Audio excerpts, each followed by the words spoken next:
up, everybody? Welcome back to the Rewind here on Wayward World Studios. I'm Thumali. That's Thumali.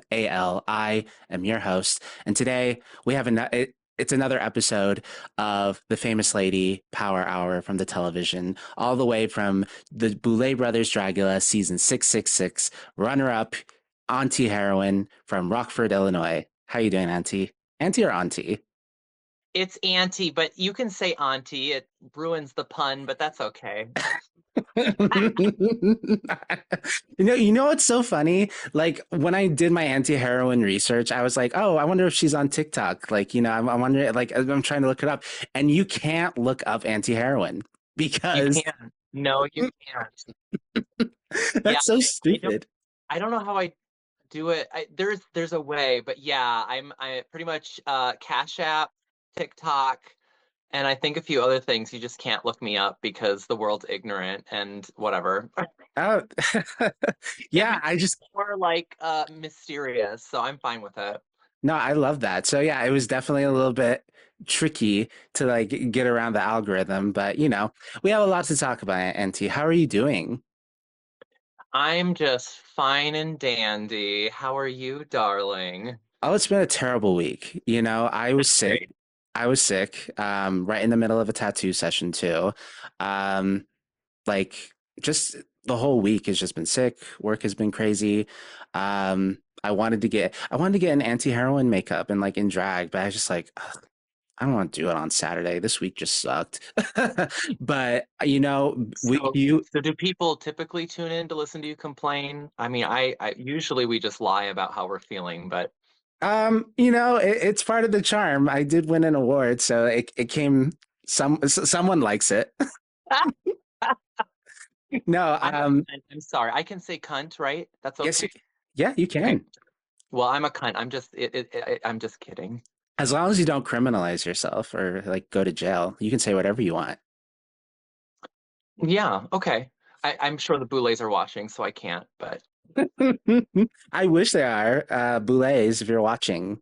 You know, I don't know. Send a sign.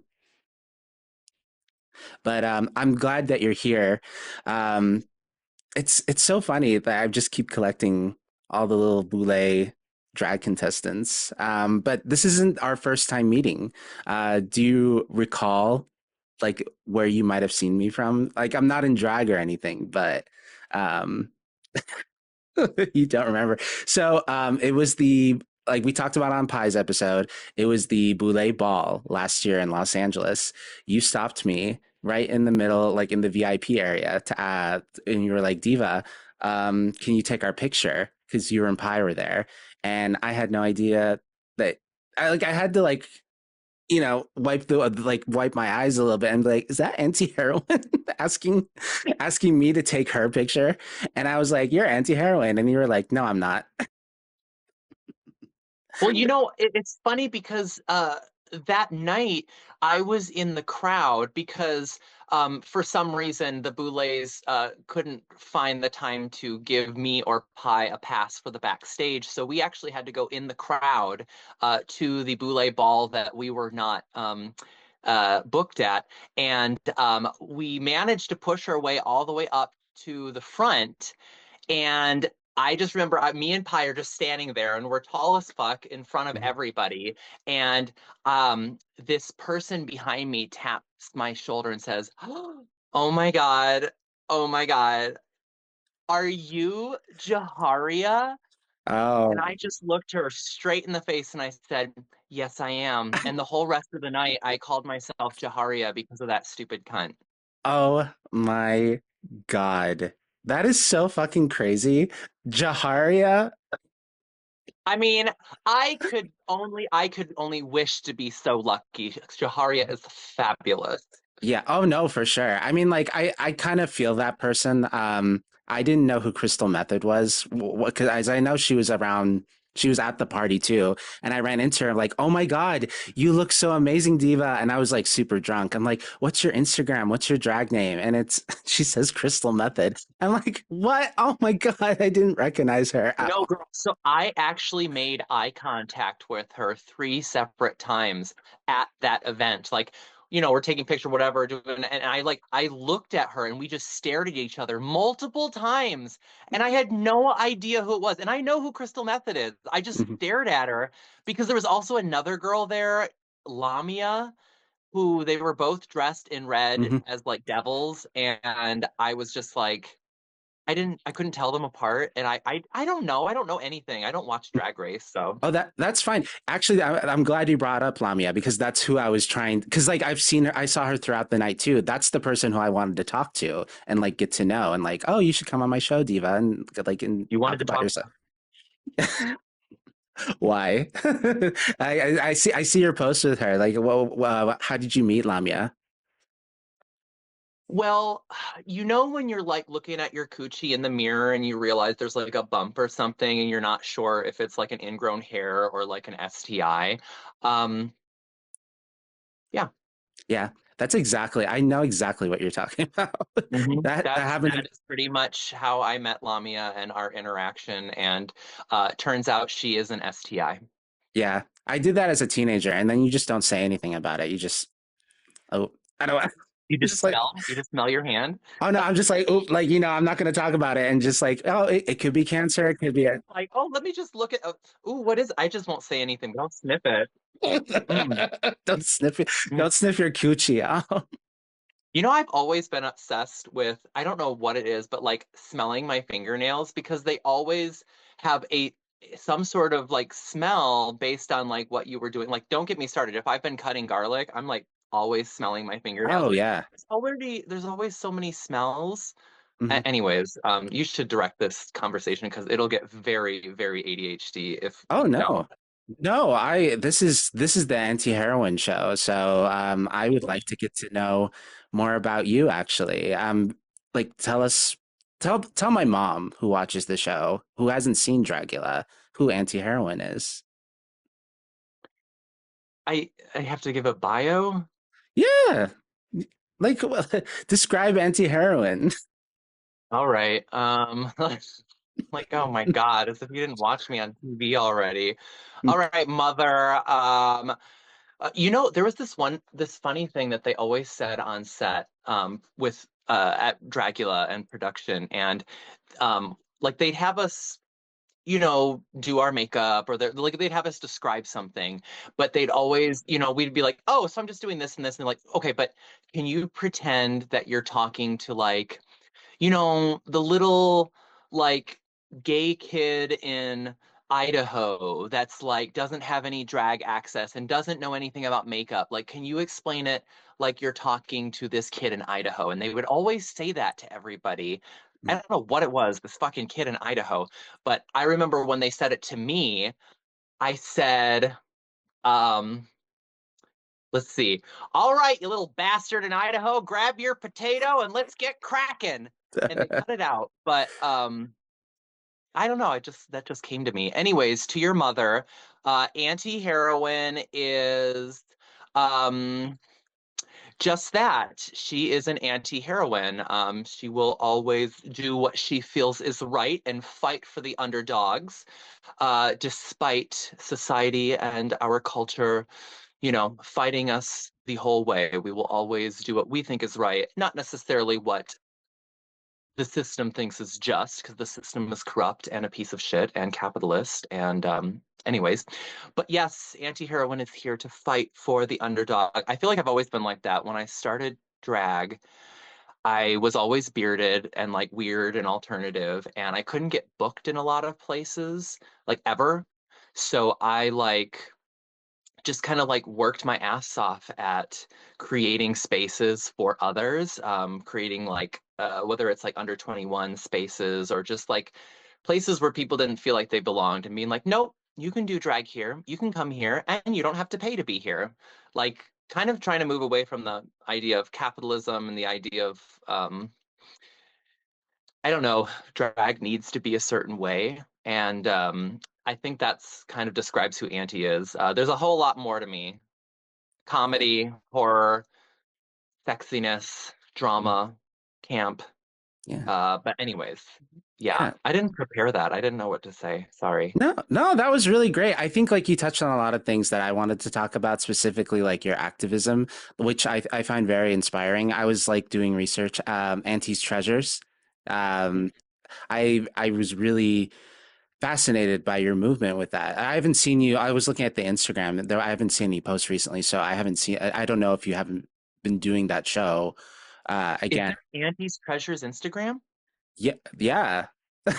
Well, I I think Bailey probably made that back in the day. Bailey was somebody that was like kind of my stage manager. Okay. And yeah, but yeah, so Auntie's Treasures was the only all ages drag show in Chicago. It lasted for 2 years.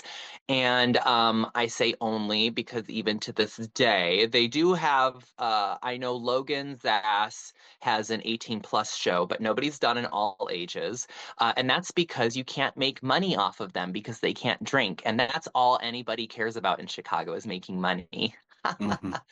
That's not me being bitter. But anyways, Auntie's Treasures was kind of a sequel to Gender Galleries, which was a show that I created years and years ago when I first started drag, because I was an art student. So I created it in this gallery space. But the idea was, and this extended to Auntie's Treasures, it has to have, I think it was three stipulations, four stipulations, and it has to be free so that it is so that anybody can go, so there's no financial barrier. It has to be early in the day so that all people can go to it because sometimes late night is not accessible.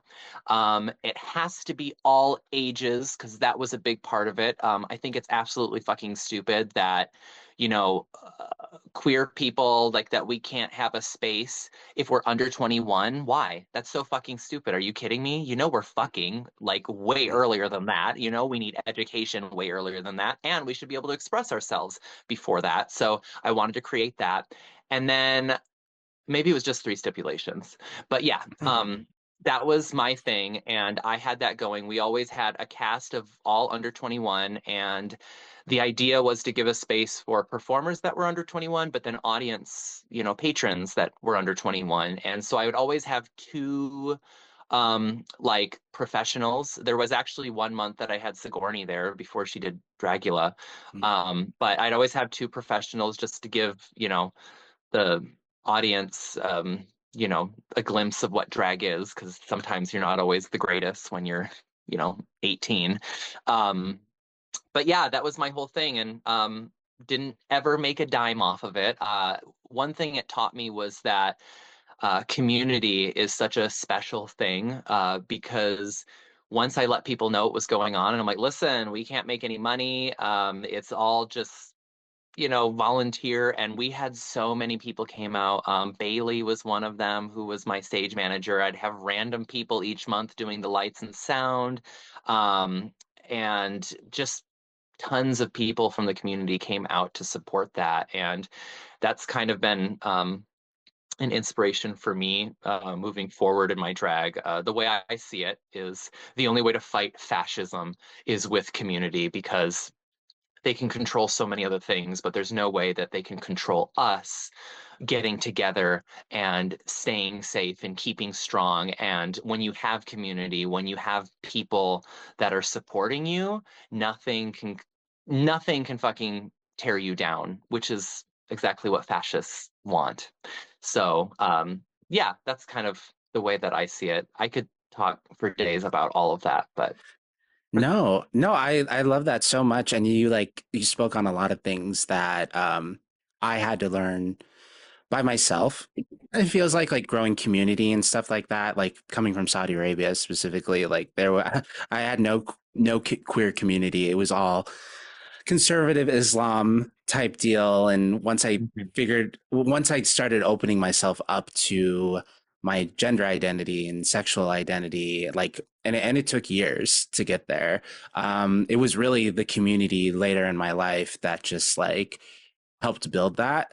And Mhm. like I've tried my best, even with this show and like everything I do, is to like also build some sort of community or a space for people to like share their stories, whether they've been on television or if they've like, you know, they're not that popular at all. I just think it's so important to uplift each other. As you said, it's that's how we fight fascism. That's how we fight all this crazy bullshit that's going on in the world right now.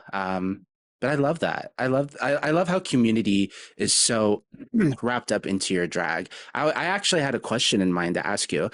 You've been such an advocate for community. How has community helped you in growing your own either your drag aesthetic or you as a person? I think personally, it has showed me that I'm not alone because I think so often I'm an only child. I grew up in a little tiny town of like under 3,000 people out in the cornfields. Um, I was like really the only queer person I knew. Um, and we're oftentimes we're taught that it is bad to be us, to be queer, to really live our authentic truths. And I think once what really helped me branch out and realize who I was and realize that, this hatred that I had for myself was something that was constructed by, you know, uh, society, sad to say, my family and nothing against them. I think, it's just a systemic thing. But when we are isolated, which again, may I add, is what fascists and bigots want, is they want us to feel isolated so that we don't feel like we belong or that we deserve happiness or to exist. So isolation is the biggest weapon for fascism and bigotry and hate. And the easiest way to dispel that is to be surrounded by other people like yourself, to show you that you are amazing and beautiful and magical as we are. I think of the time when I was in college, I attended this conference called Mimble-Tech, MBLGTACC, the Midwest Bisexual, Lesbian, Gay, Transgender, Asexual College Conference, and it's held at a different university each year. And I remember going for the first time in 2011, and I walked into this auditorium full of thousands of LGBT people. I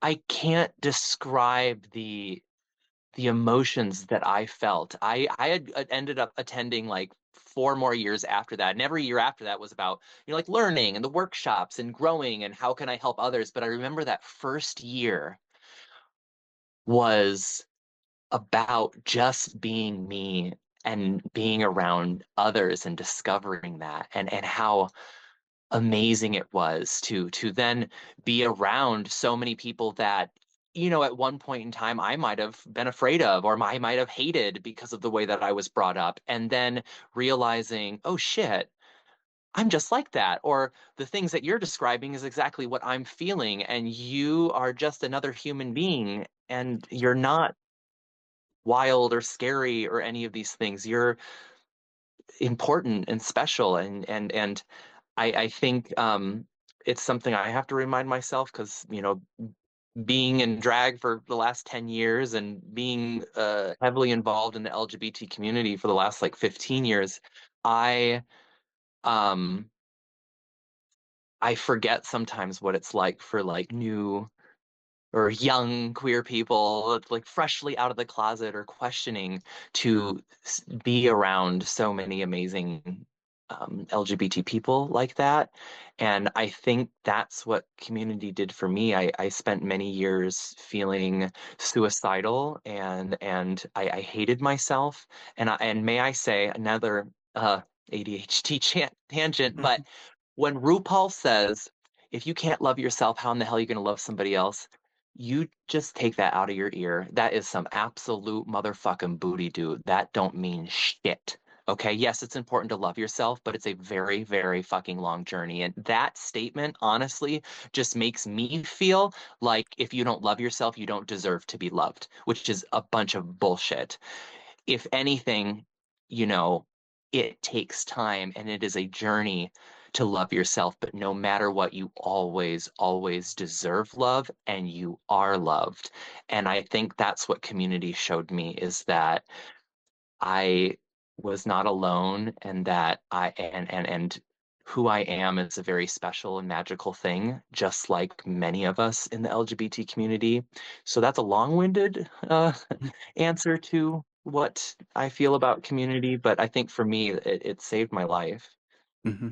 No, yeah, it's so fascinating, like how similar we are when it comes to like that journey of like self-discovery and like self-love. I think once I came out to my dad, it just like he was the last person I told. And my father's Saudi, like pretty Saudi. So once I came out to him, that was like the final boss of like acceptance and loving myself. And once that happened, it opened so many doors to like not only me being more involved with my own community and stuff like that, but exploring more, exploring Mhm. sex, which I always felt I was like repulsive or gross, even though like I'd come out for years, but like I still there was still a part of me that didn't feel loved or didn't feel like I deserved to be loved. But, once I like got rid of those anchors,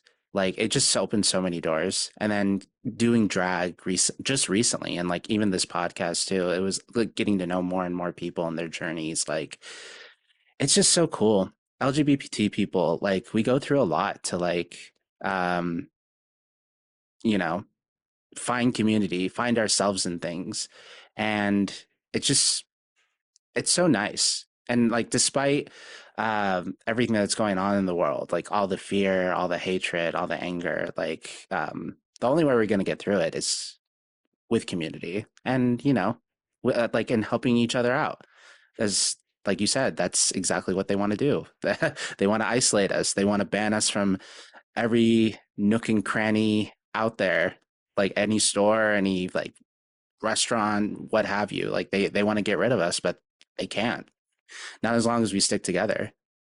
Absolutely. Yes. And our safety is most important. I think for anybody listening, it is important, stay together if you're going out. Be smart about doing those things, but you know, do anything possible to keep yourself safe so that you do not have to sacrifice your visibility, because staying visible is so powerful. Because I think we can all think back to a time when we might have been a young queer person questioning or wondering or like, oh, am I, can I be that or is it possible? And we saw a queer person just out and about, whether they were being extravagant or doing whatever, or if they were just living their daily life. They were just walking to the grocery store, but they were themselves. And you never said anything to them. They never said anything to you. They probably didn't even know you that you were there, but you remember them and they helped you realize that you could be yourself. And every time that we are visible, we do that for somebody and we'll never know who they are. And we'll never know that we touch their lives. But it's so important to remember that no matter what, every single time, every day that you are authentically yourself and you are visible, somebody sees it and you save their life. Every time we have that power. Mm-hmm. Exactly. My other advice to anyone listening to this is always paint, download, trade. Make sure you paint them to hell and backwater. Like they don't, they want to take advantage of us. Don't clean your doo doo. I'm thinking when you're just like, I'll always paint DL trade. I'm like, are you talking about like we shouldn't be douching when we're hooking up with trade? Or what? Because I'm like, honey, that's what my mind meant. I'm like, no, honey, douche. Please, douche, do not paint the DL trade, honey. Oh my God. Yeah. Yeah, I just wanted to cut the tension a little bit because it got a little too serious, but like there was a lot of good stuff there. I am gonna like steer the wheel here and talk about your drag a little bit more. What I always loved about you, like ever since seeing you on the show, and even before that, when you mentioned Sigourney, I remembered you interviewed her, like when I was doing my Sigourney Beaver research. I recognized you Yep. from the interview that you did with her. It's on YouTube. And when you came up on Dragon, I was like, wait a minute. I recognize this diva. It's like, oh, wait. I just watched her do an interview with Sigourney Beaver for my research. Um, but what I always loved about you is you use your entire face. Like your entire face is a canvas. Like, Yeah. yeah, like, yes. I mean, yeah, and you have some negative space, which, like I love playing with negative space and all that, but you use every square inch of your canvas. Like, how did you come up with the anti-heroine mug? Was the beard and the mustache like always part of the aesthetic? Were you oatmeal eyebrows, like hard times in the beginning. Like, tell me about your makeup journey. Well, there was always hard times, but I will say in January of 2015, my sister Mila O'Day, who does not do drag anymore, but she is an icon, she put me in drag for the first time. Like she did my face, and I have facial hair normally outside of drag anyways, so I was just like, I like that. I don't really like the bare shape. I don't like how it looks, but anyways, for me. But I remember she was doing that, and I'm like, listen, we're just practicing. I don't really want to shave my face. Can we just do it with the beard on? So she did my face, and I was like, let's like paint it pink. Can we like do it pink or something? And then I just looked at it and I'm like, I fell in love with it. I'm like, oh my God, I'm keeping this. And so pretty much from the very beginning, I was like, I do not want to shave. And then when it comes to like using my whole face, a big part of that is my drag mom, Sharon Sherrilite. She and many old school pageant queens are the same way, but she always snatches her hair, so she'll like gel everything back into a bump and then put like a ball on top of that, and then just will either pin in like a bump or a wig, or she'll do like a drawstring or something. And that's how I learned to do my hair. And by doing that, it just left all of this other space. And so I kind of just needed to occupy that space. So over the years, like I'd see a picture of me from a show and I'd be like, oh my God, look at that dome. Like it was just head. So I wanted to cover it somehow. And I found, after getting inspired looking at Wednesday Westwood, she always painted very angular and up, and it gave more of the illusion because I didn't like showing off my real face. I just felt like it looked like an Easter Island head, just a big whoop. So I was like, how do I hide that? And it was just going up, and just you can like track it over the years. It just gets higher and higher and more severe and more pointed. So that's what like kind of inspired me to take over everything. And it's funny because so many people now are like, I just love that you get your inspiration from Divine and that you were like Divine and all these things. And I'm like, I had never heard of Divine. I'm terrible. Obviously I know she is now and I love her, but I was just like at that, I'm like, I didn't know who she was for years. I was like, this was just kind of like something I came up with all because I did the pageant bump and I still do it. So I love it. Yeah, you don't look like Divine at all. That's so crazy. I don't know. I think just the big eyebrows and I don't know. I try not to look into it. I just take it as I'm like, oh well, I'm very flattered because Divine's amazing.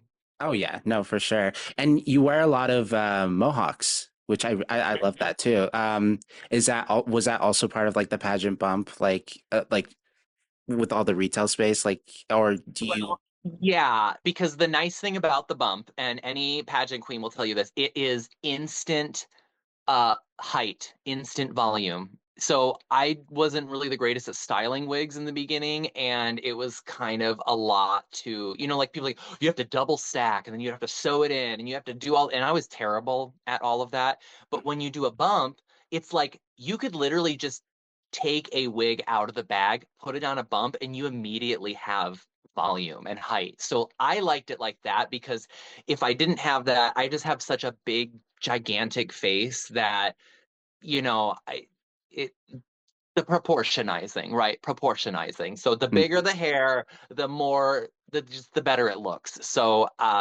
yeah, and then mohawks, I mean, it was like instant volume, so I just like it was easy to do mohawks, as opposed to anybody else that does like a normal wig into a mohawk. They're always fake, because they have to do it from here.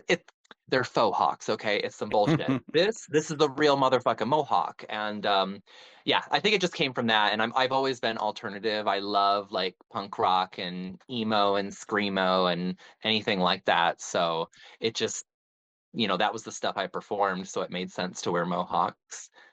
Yeah, and you're punk rock out of drag too. I mean, like right now you're wearing all your piercings and stuff like that, but like even like during your confessionals on Dragula, yeah, you you're definitely not punk rock. You know what I mean?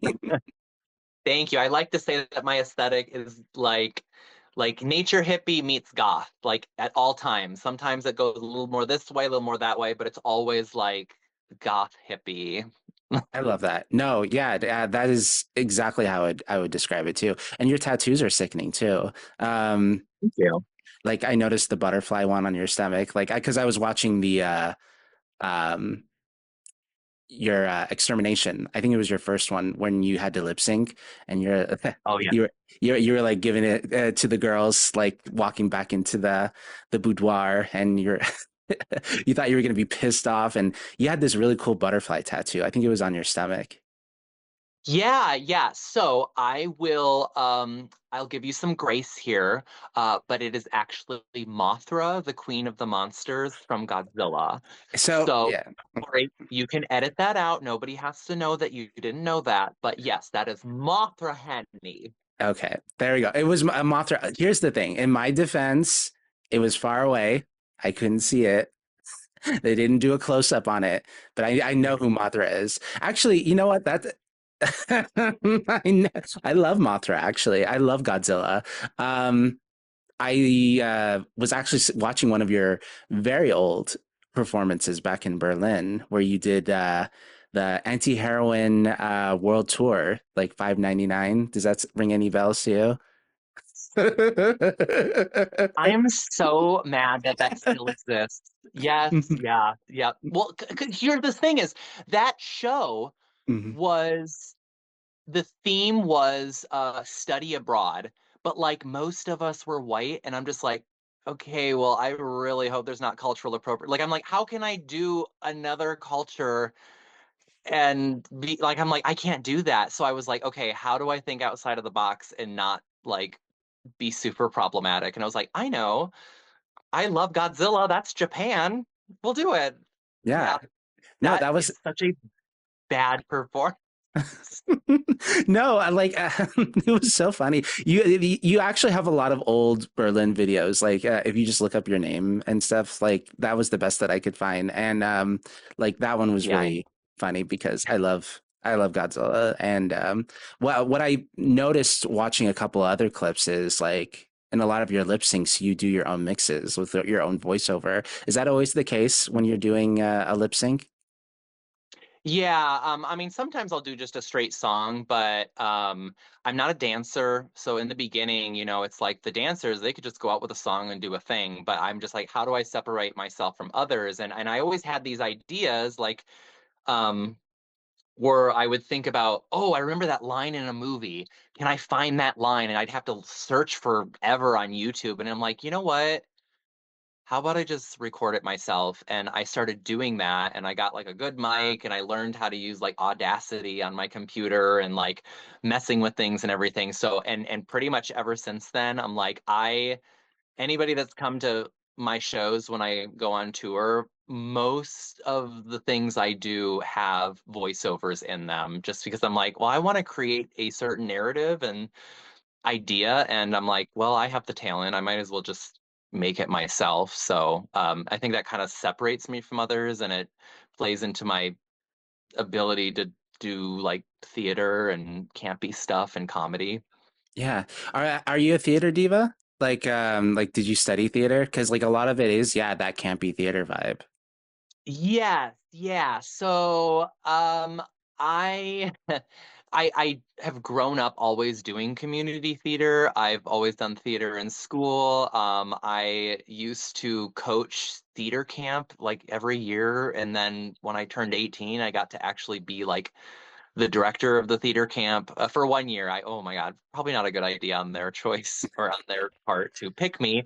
But anyways, yeah, I've been doing it forever. And when I was in community college, I kind of had to decide, do I want to, when I go to university, do I want to focus in theater or do I want to focus in art? Because I've always been an art kid too. And I ultimately decided to focus on art because theater people annoy me.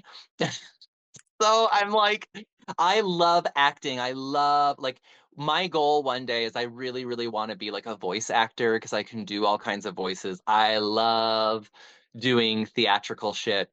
But and now there are people who do theater, and then there are theater people. People who Exactly. do theater, amazing. Theater people annoy the fucking hell out of me. I was a lot better as an art student because everybody was quiet. So Hmm. it's just we were a lot more emo. Yeah. Yeah. Your comment about theater people, I agree as a theater major. So, where do theater majors fall into your like theater people type thing? Like, how do you feel about theater majors or who weaponize their BFAs in theater? So it's funny because I got my BFA in ceramics and sculpture, and the where the ceramics room was located in our school, it was the only building, it was like in the theater building. So we had our doors right here, and right outside of the ceramics room was just like a little cafe thing that all of the theater kids, the theater people hung out in, and they were just constantly singing and yelling and hooting and hollering. And I know that the people who do theater were actually somewhere else studying and rehearsing. Hmm. So yeah, theater majors, again, it's a mix, you know, you never know. There are the people that are serious and they're the ones that tend to go on to do theater. And then there are the theater people who, you know, honestly pull out the guillotine, mama. They can zip zap zop on the electric chair. But it's fine. No, honestly, I'm like, go for it, honey. Like, I think what's wonderful about, you know, these people is like they're that first of all, it's like they're unmasking completely, and I think that's really special. Just to be completely yourself. Who cares what anybody else thinks? Just being able to like, I'm just gonna stim and I'm going to enjoy it, and we're gonna get a group of us together to do our thing. And it is very empowering and it's amazing. But I am very like half and half introvert extrovert, and there's a time and a place, honey, and when I am not wanting to hear people, theater people just aren't it. Yeah. Yeah. Well, in some ways, they found their own community of people, just like them. It's special, and I mean here's the thing, I'm very obnoxious and annoying, and I mean you watched me on the show, I am very over the top and dramatic and ridiculous like 70% of the time. So I'm like, listen, I'm definitely one of them, but that doesn't mean I like to be you know what I mean? I'm just like, that's why I tend to gravitate towards introverted people because I don't want to hang out with people like me. Shut the fuck up. Oh, Speaking of yeah. Mia, oh my God, she never shuts up. Oh my I love God. her though. No, she's amazing. Speaking of your time on the TV, I do want to talk about Dragula. I don't know because you did so well on Dragula. I don't know if we'll have time to talk about every single thing and every single package that you've ever had on the show. But I do want to talk about your just briefly, and so the Boulets don't get mad at me. Your Dragula journey. Like, how many times have you applied? Like, what interested you in Dracula? Well, I applied twice. So I applied for season 5, and then I went for season 6. And what has always drawn me towards Dragula is me being the weirdo and, being alternative, being different, being non-binary, all these different things. First of all, Drag Race from the beginning has, for a long time was very transphobic and racist. I'll fucking say it. I don't give a fuck. Uh, okay, fracking RuPaul. But anyways, I I just never felt like I was represented on that show. I'm kudos to them for later opening up about non-binary people, trans people, still no drag kings. That's stupid. But anyways, it's like they've definitely changed with the times, mainly because I think they've been forced to. But I just never really saw myself with Drag Race.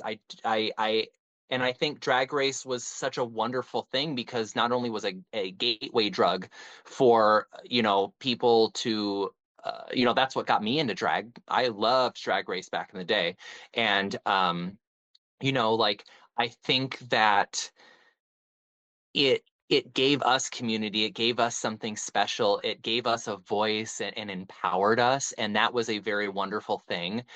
However, it made me feel just like I felt in most gay establishments, was that I don't belong here. I am not a circuit gay. I am not like this ripped person, and I am not, like I don't know. I never really felt like I belonged. And I felt like Dragula from its inception was always that voice saying, no, you do belong. See, we have drag kings, we have non-binary people, we have trans people, we have, like we are truly queer, we are truly punk rock. And I just felt like Dragula always truly spoke to us. And when I was auditioning for Dragula, that a big stance was me being all about community. And I kind of said that I feel like Dragula is a subversion of an already subverted culture. It it it gave a space for all of the weirdos and the people that felt like they did not belong in the LGBT community. It gave them a space where they did feel that they belonged. And that's why I think me and a lot of people have gravitated towards Dragula. Even if you don't like horror, it's like it was the only place for, let alone drag kings. Come on, but like, well, Camp Wanakiki had drag kings too, but it's just like I just that's what gravitated me to Dragula. And I mean, I still hold firm with that's Dragula is superior in many ways. Yeah, I love Dragula. Like, you know, I can get down with Drag Race. Like, I'll watch 200 seasons of Drag Race, whatever. But when Dragula gets on, and it's like, oh, it's Dragula Day. It's Dragula month. Just watching those shows, like, it's such a breath of fresh air because you're like, yeah, it is different. It's filmed differently for one. The challenges are always different, but also the personalities. You get to meet so Yeah. many interesting, cool people. Like, I think on season 17, they're like, and I know a couple of people from season 17, but a lot of them were pretty samey, like samey in different ways, like when it comes to their how they presented drag. But when you watch Dragula, like you're getting something different all the time. And I Yeah. think they've recently had a lot of performers that didn't necessarily gravitate towards mainly horror stuff. I would say Sigourney actually, she did a phenomenal job on her season, Mhm. but Sigourney was she brought a lot of glamour. Like she brought that. She was very old. I feel like she was I thought that she was very horror, but it was classic silver screen horror. You know what I Exactly. mean? Hmm. And I think that is what's so special about Dragula is it's like, oh, it is about horror, but there are so many different types of horror. And that's like what I tried to showcase when I was on the season was I really wanted to show that like camp is such a huge part of horror. Like I like even my Mars Attacks, I was like, I'm sorry, Uh, but like, are you afraid?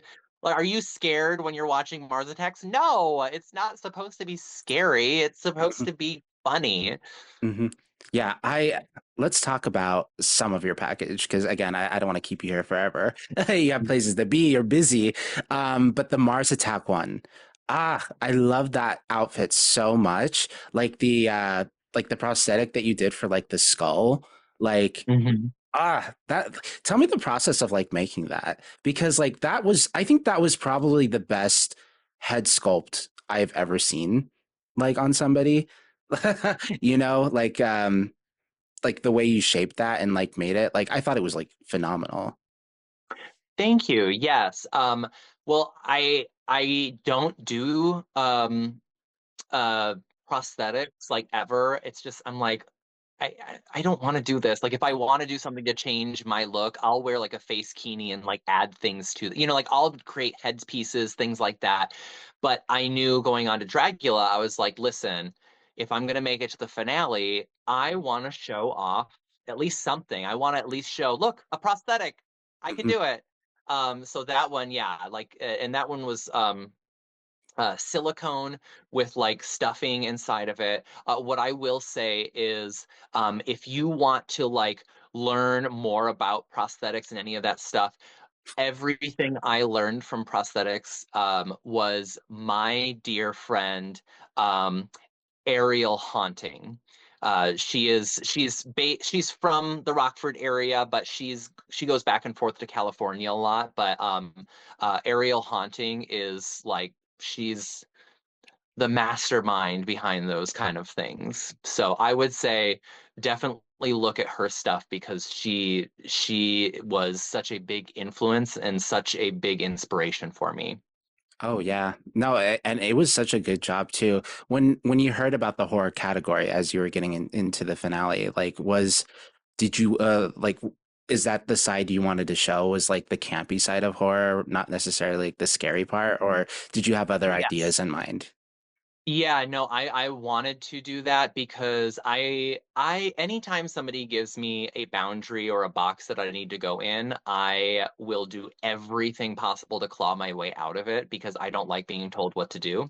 So I remember the season before that, season 5, I remember the Boulets talking during the finale floor show of horror, and I remember them saying like, "Well, we want to be scared. Like this is horror. Like we have filth and glamour and everything else. Like this is horror. We want to be scared." Just like they said with filth. I remember they were talking about Throb, and they said well, I just didn't understand. Like, if it's filth, we want to be disgusted, not turned down. And I was just like, that's the stupidest thing I've ever heard because, like, sexuality is seen as filthy in our culture. So I'm just like, yeah, no, actually, that was really fucking awesome. That was my favorite filth ever. I just want to say, Throb, amazing. But I remember them talking about just their ideas of that. And the one thing with horror is like, filth, we want to be disgusted. Horror, we want to be scared. And I'm like, I'm sorry, but the majority of horror movies do not scare people. Like the characters are scared. That's what it's Mm. about. So I was like, oh yeah, I'm definitely fighting this. Like I am going to be camped all the way through because I've been told my entire drag career that I needed to be a certain way, that I couldn't do certain things. And I said, well, fuck you, I'll do it myself. Hamburger Marys, thank you very much. Oh, Not the ones, not Mile High or Casey or anything like that or WeHo. I mean, Chicago and Milwaukee when I first started, Hamburger mhm. Mary's would not book me because I was bearded and alternative. And I was Oh, like, bitch, I will make my own fucking show. And I did. But, anyways, yeah. nothing against them. They've changed. Hmm. But Well, they closed, didn't they? Like the one in we're Chicago. actually opening a new one in Edgewater in Chicago. So that's kind of exciting. We'll see how that goes. I always love going to a Hamburger Mary's and performing.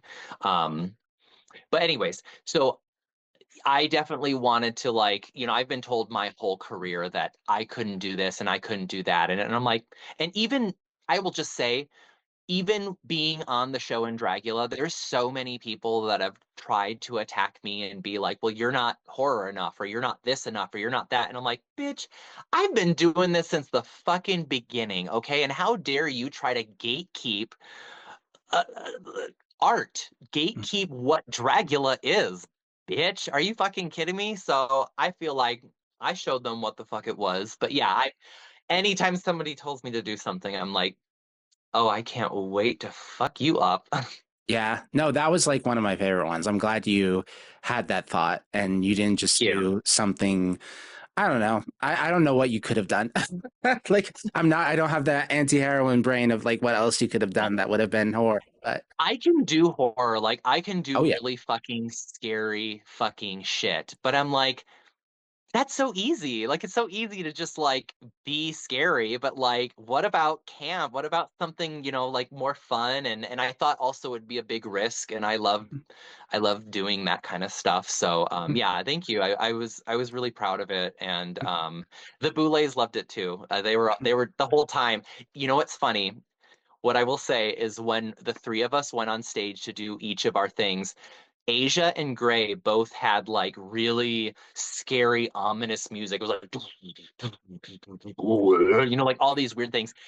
And when they put me on stage, they literally turned on the Tales from the Crypt theme song.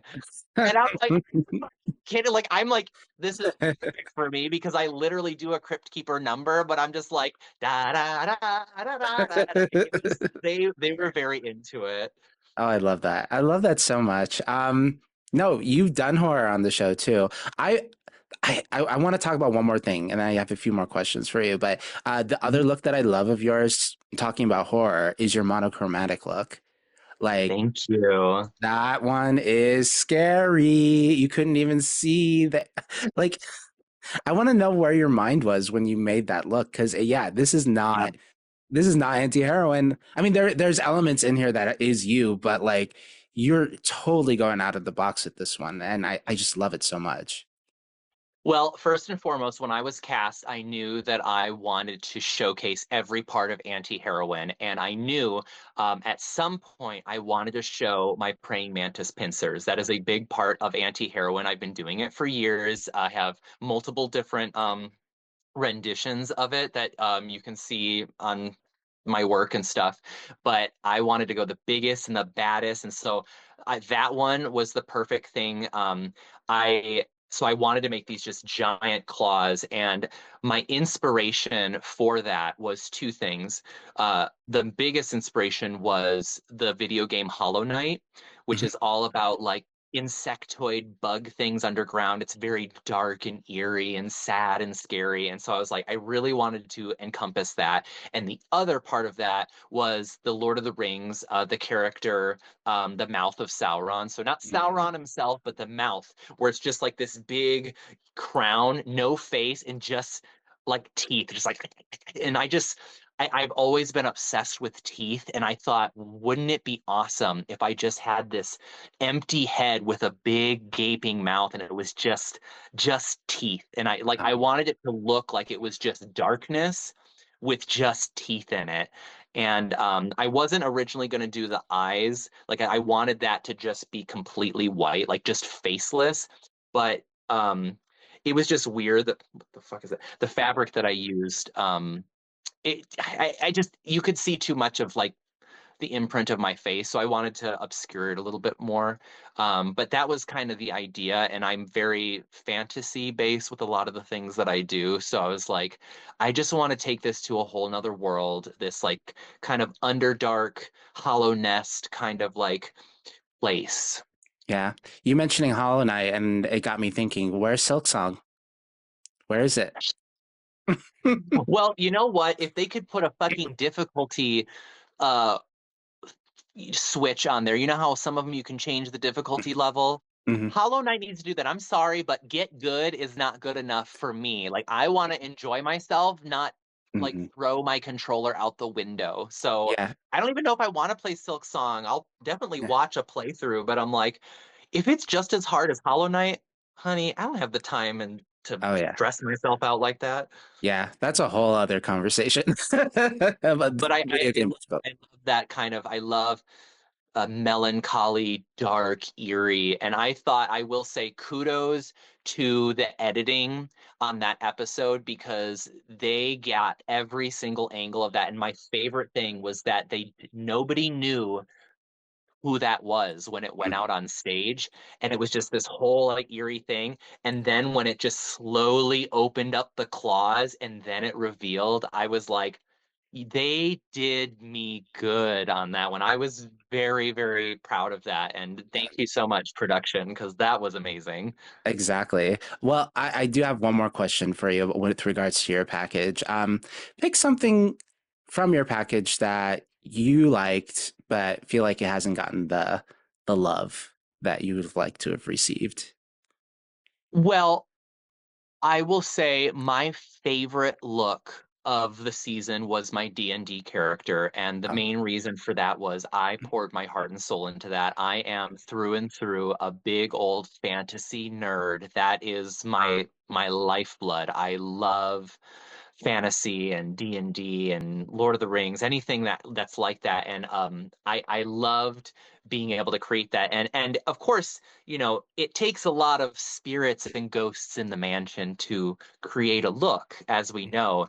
That look was 100% me from head to toe.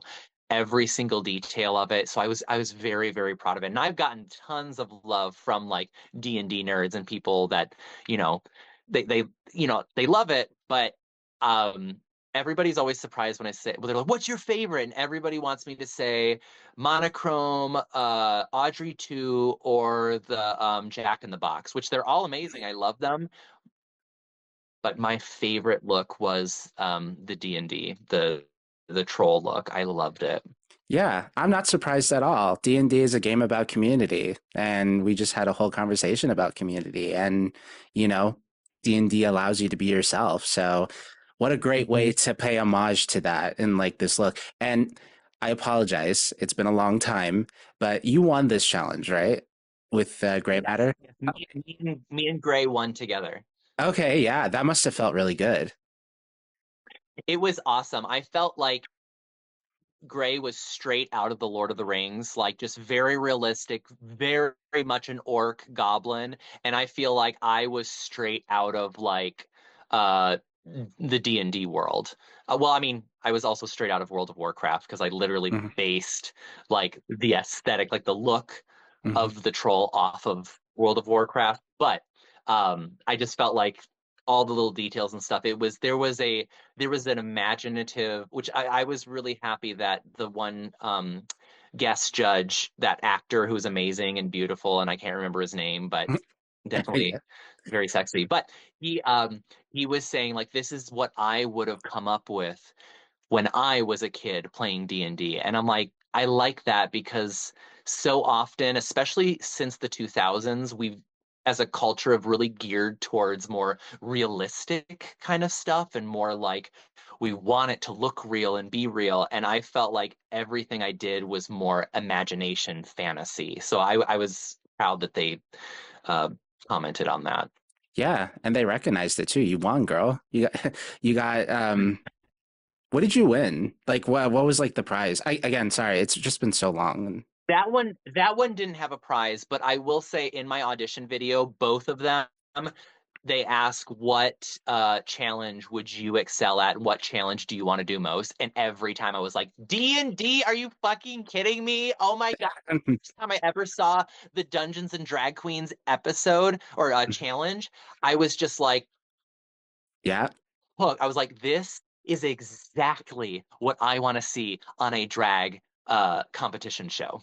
yeah. We need to get you on that tour that the Dungeons and Drag Queens like tour Oh thing that my they God. do. I know I've thought about that. I'm like, oh, that would be so cool. But I feel like Dragula keeps getting slept on by like the mainstream. And I'm just like, whatever, girl, you're fucking lost. Get a couple of drag queens from Drag Race that have never played. Let's yeah, that'll be fun. Which it is cute. It's really fun. It's awesome. But sometimes it would be great to have somebody that actually is like one of those nerds and somebody that does ridiculous things and not just like, you know, drag queens that look like girls.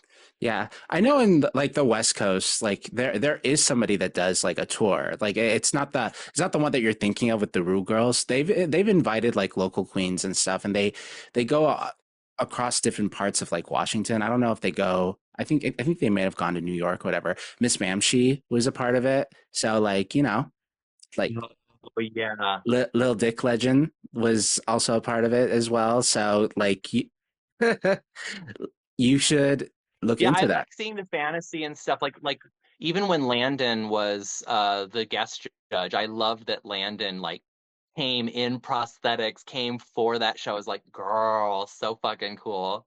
Yeah, I love that. Well, I do have my last question, and then we'll go into our little after show afterwards. I think we're making good time. You're not gonna be late to the gig on my watch. um, now that Dragula is over. It's a charity, whatever. Now that Dragula is over, you have this tour coming up, which is very exciting. You'll be touring all across the terrible, awful United States as it's burning down. But I'm very appreciative of like that journey, and I hope to be in the Seattle one. Like, I'll probably be moving into Seattle by then, so hopefully I'll get my tickets and see you guys. Um, what does the future look like for Auntie Heroine now that Dragula's over? Well, I definitely have a lot of ideas of what I want to do. I have a couple of film ideas that I want to work on. That I had a lot of things fleshed out and even had like a group to make it happen. But seeing as I didn't win, I don't have that money. So there's been a lot of things that you kind of have to be more realistic and dial back. I have tons of ideas, but also just like traveling and doing drag, it's really taken a lot of that steam out. Like I'm just trying to keep myself level-headed and spending time with my friends and having plenty of days that I can sleep in and relax at home and still doing things in my community while being able to travel and tour. So like my focus right now has been on live performance stuff. But I do have a number of things in the works. I really, really want to get started in podcast stuff because I love just like talking and like interviewing and shooting the shit and people like my personality, I guess, so that's Yeah. great. And then I also am working on a one-woman show that's a live show. Ooh. But again, it's like I've kind of just decided to like take a step back from all of the ambitions and like ideas and just be like, okay, let's just focus on one thing at a time because I think a lot of people want to hit things hard and you can even see it and there's a number of Rue girls that have had to take a step back or, for their mental health. And I'm like, listen, I'm not trying to like be rich doing this. I just want to be able to pay my bills and survive and, be comfortable enough.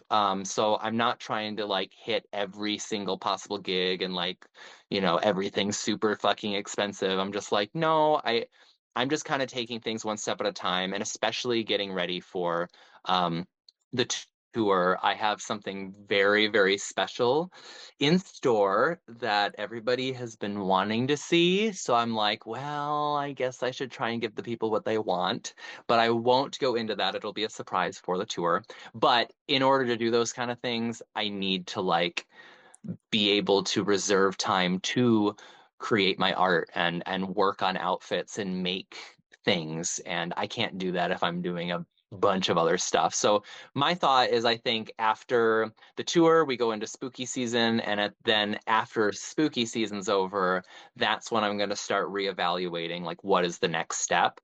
But for right now, I've decided to put everything else on the back burner and just focus on like my live performance and like just focus on the love and the amazing things that, getting to meet people across the country and stuff and just enjoying my time. Because as they said back in the day, YOLO, baby.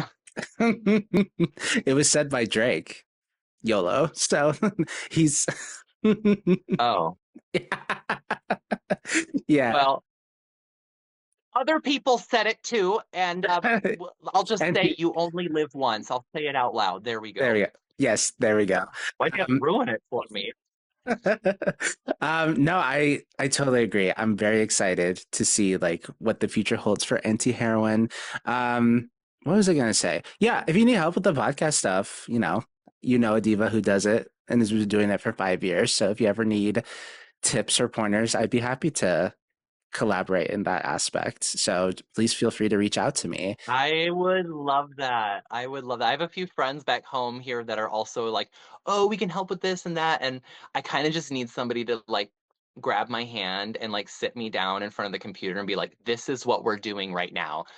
Um, I'm just like, I have a hard time starting things. Ugh. Oh yeah, no, I get that. I There's a bunch of episodes that I haven't uploaded yet, and I hate editing. That's like the worst part.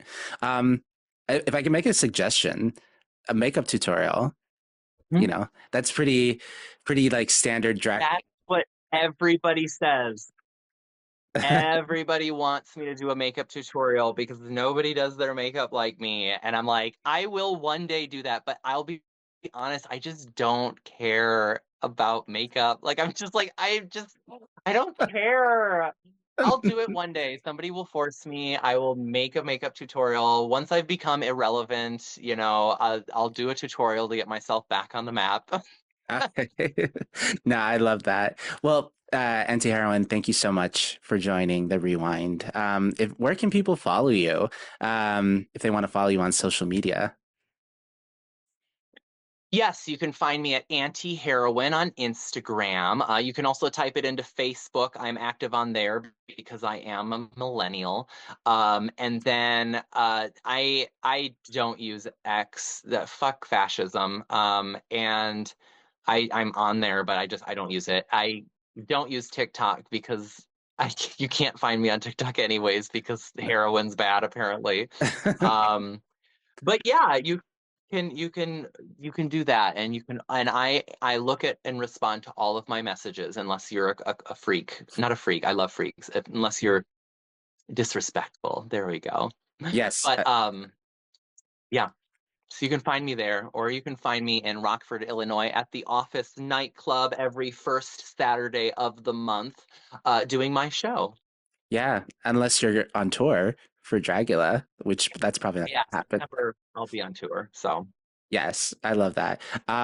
Wayward Artists, thank you for watching the Rewind, and stay tuned to the after show on social media and here on YouTube, the Fast Forward, where we're gonna ask Anti Heroine 5 questions, lightning round style, baby. We got to get out of here. Wayward Artists, without further ado, it's been real.